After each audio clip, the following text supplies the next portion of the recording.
I love to sing. I love to perform. I have a good time. I love traveling. I've gone to travel to places that I otherwise would not have been able to get to. You know, from Guatemala to Brazil to Europe to North America to, you know, the entire Caribbean basically. I love what I do, and as I said, I'm going to try and do it for as long as I possibly can. When did you guys go to Brazil? We went to Brazil quite a few years ago. We only got a chance to go there once. We were in Sao Paulo. How was that? We had a great time. It was a flea market like down the street, so we got some really good cheap stuff. Cheap leather bags, leather shoes, you know. It was real nice. But yeah, it was nice. It was a good experience. It was and Guatemala was great. Guatemala was wonderful. Faluma was #1 in Guatemala for almost an entire year, and it blew our mind. I was like, "You got to be kidding me!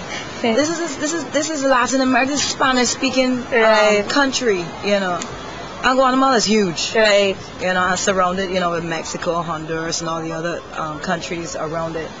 And you know, I mean, and the response that we got there from people, because we did a motorcade and everything, and they were just so happy and so and very warm, very warm people. And when we performed Faluma, I mean, it was like we were superstars. They were like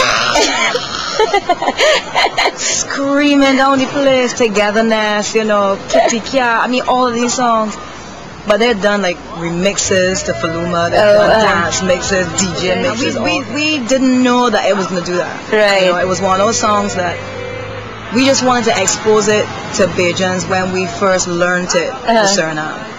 And we recorded our whole live performance that night, but we specified that the DJ should play that just because it was so different. Right. And people listened to it, and a couple of people liked it, you know, but people weren't really into it. We played it a couple of times live, but people weren't familiar with it. But as you know, as people got used to hearing it or us playing it, they then asked us, so why not, you know, why don't you all re-record it and release it? And we eventually decided to do that, and the song just took off. You know, that song still has a life of its own. So any place that song, I mean, Square One cannot play unless they play that, you know. Otherwise, you know, help, bottles, tissue paper, you know what I mean, all kinds of things.